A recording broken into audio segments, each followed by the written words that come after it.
il ou elle vous prend pour acquis ou acquise. Comment on change ça? Bonjour à toutes et à tous et bienvenue sur ma chaîne Esther Valentin, votre coach spécialisée en vie sentimentale. Et aujourd'hui, on va parler de comment agir ou réagir si l'autre vous prend pour acquis, vous prend pour acquise. Vous comprenez que c'est pour les deux sexes, comme je le fais souvent dans mes vidéos. Donc on va dire s'il vous prend pour acquise. Comment vous faites? Donc déjà, je voulais vous dire bienvenue sur ma chaîne. Si vous êtes nouveau, n'hésitez pas à vous abonner. J'aborde ici tous les conseils de la vie sentimentale. Et puis si vous êtes plutôt un habitué ou une habituée, bienvenue à vous aussi. Et n'hésitez pas à liker et à commenter cette vidéo, ça fait toujours très plaisir. Bon, on va tout de suite en venir à ce sujet qui est assez important parce que on le retrouve très très souvent malheureusement. On a cette vieille croyance que de tout donner pour être aimé, c'est une normalité. Mais non, il y a une recherche d'équilibre dans les relations.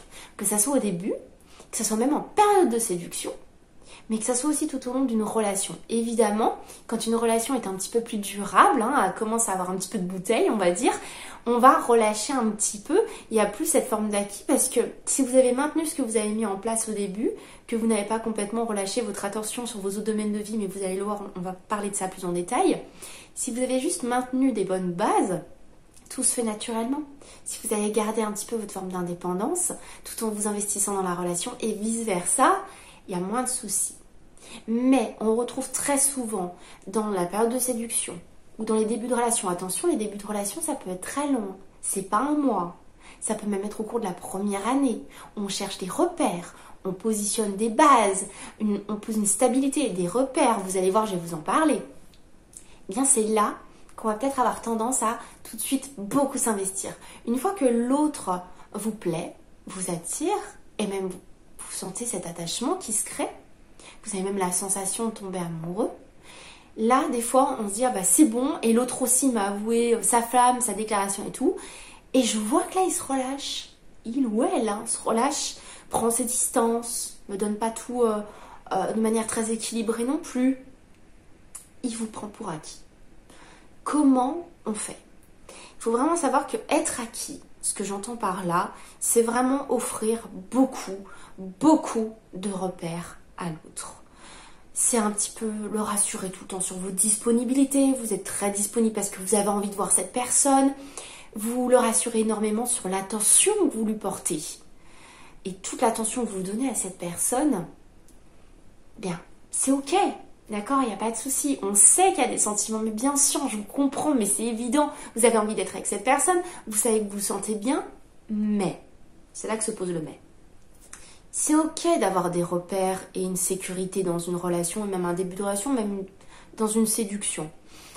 Mais, ce fameux mais, si l'autre ne vous en offre pas autant, ou à un moment on se détache un petit peu, donc ou ne vous en offre plus autant, il va falloir vraiment arrêter de continuer à lui donner tout ça.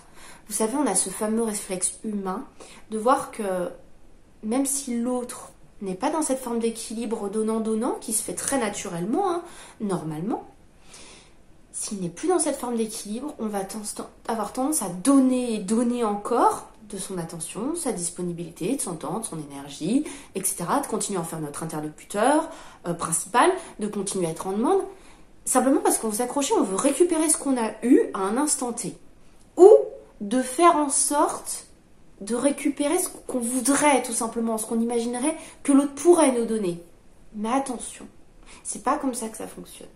Malheureusement, si on offre trop de repères à l'autre et que lui ne nous en offre pas, n'offre pas cette stabilité, cette sécurité en retour, ça va pas être en le mettant dans sa superbe zone de confort parce que vous vous donnez complètement qu'il va se bouger les fesses. Non, malheureusement, c'est pas comme ça que ça marche. Donc ok, comment on fait pour pas être acquis ou acquise? Comprenez bien que si vous lui offrez les repères par votre dispo, votre attention, etc., en fait, vous lui offrez des repères par votre prévisibilité, par vos habitudes que vous avez commencé à lui donner. Donc, ça va être simple entre guillemets, on doit les changer. On va lui effondrer un petit peu ses repères à l'autre. Comment on fait? Eh bien déjà, vous allez devoir vous faire des activités à vous, dont il ne vous croyait pas capable. Inscrivez-vous à un cours dont il ne s'attendait pas. Un cours, ça peut être autant un cours de communication, de PNL, que ça peut être un cours de sport, ça peut être une activité sportive. Surprenez-vous. Surprenez la personne en face. Vous allez voir là dans les autres formes d'action que je vais vous donner, vous allez toujours reconnaître que vous allez devoir vous-même vous changer vos habitudes et votre zone de confort. Ça sera beaucoup plus simple de le dégager à l'autre. C'est tellement difficile et c'est pas naturel d'essayer de dégager quelque chose à l'autre que vous-même vous ne croyez pas capable ou vous n'avez rien fait de votre côté. Pour agir sur l'autre, on va toujours commencer par agir sur soi.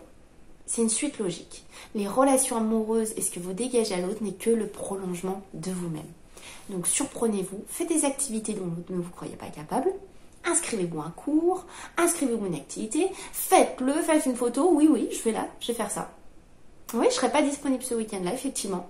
Oui, je sais, tu as l'habitude que je sois toujours disponible, mais là, non, je réinvestis un petit peu sur moi. Bim. C'est de l'attention sur vous.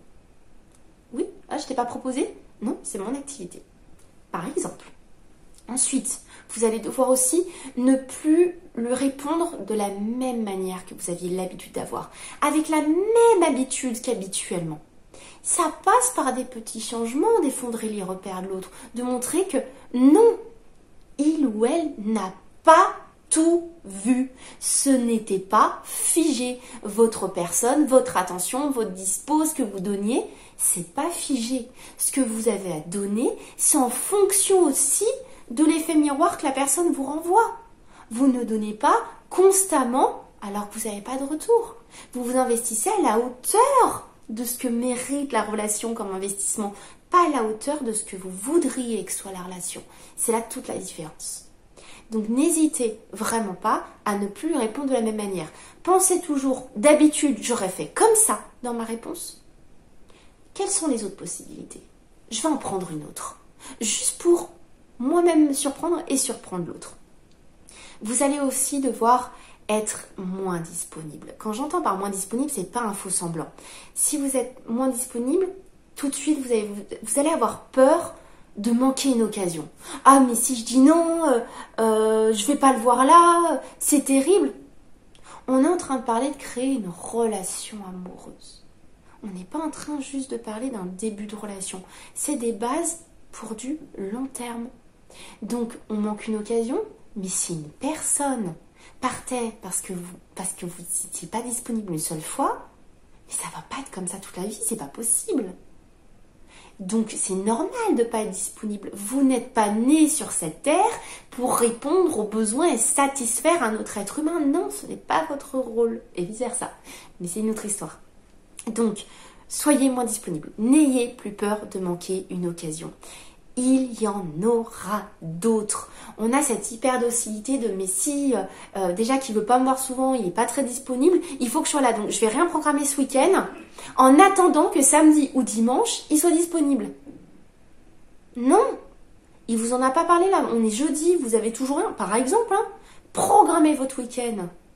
L'autre personne s'adaptera. Vous êtes un être humain indépendant. Vous êtes un être humain individuel d'abord et heureusement que ça demande de vous avertir qu'on a envie de vous voir, de s'organiser un petit peu et que vous ne soyez surtout pas cette personne en attente de l'autre. Ça déséquilibre complètement la relation. C'est comme ça qu'on devient acquis ou acquise.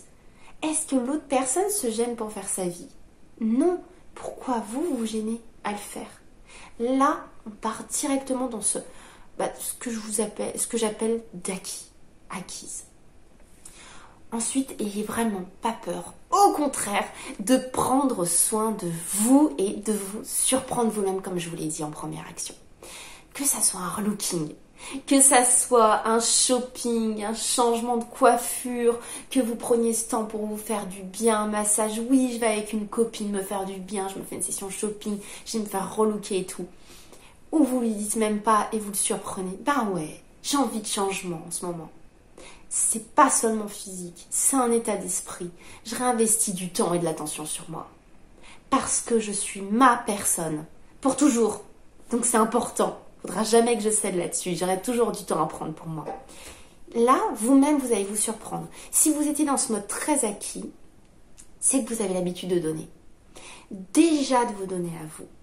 ça sera beaucoup plus naturel ensuite de le montrer à l'autre que vous vous êtes donné à vous-même, ce temps et cette attention et cette énergie. Et en plus, vous envoyez comme message à votre esprit que c'est une normalité de ne pas tout donner à l'autre en attendant de recevoir. Non, pas du tout. Vous montrez à l'autre comment vous aimez recevoir en agissant sur vous. C'est la clé. C'est une base essentielle. Voilà comment on sort de cette attitude où l'autre vous prend vraiment pour acquis ou acquise. Donc, la conclusion à tout ça, ça va être vraiment de perturber ces repères dont je vous parlais. Ces repères à lui ou à elle. Perturber ses repères. Perturber l'image qu'il a de vous en vous réappropriant votre attention et en changeant vous-même vos habitudes. Ça va être la clé de tout. Ne changez pas de manière extrêmement superficielle, juste en essayant de ne pas répondre tout de suite à un message, mais en répondant 2 heures après, alors qu'en fait vous passez 2 heures à regarder votre portable en comptant le temps jusqu'à l'heure de lui répondre. Non, c'est pas ça. Ça se ressentira à un autre moment. Si la personne elle vous dit non pour quoi que ce soit, vous allez surréagir d'un coup parce que vous êtes extrêmement en demande, vous êtes extrêmement focalisé sur l'autre. C'est ça qui vous rend acquis. Défocalisez votre attention. Redonnez-le à vous, montrez-lui le chemin. C'est comme ça que ça se passe. Voilà comment on enlève cette position où l'autre vous prend pour acquis ou acquise. J'espère que cette vidéo vous a plu. Si c'est le cas, n'hésitez pas à la liker comme je vous disais en début de vidéo.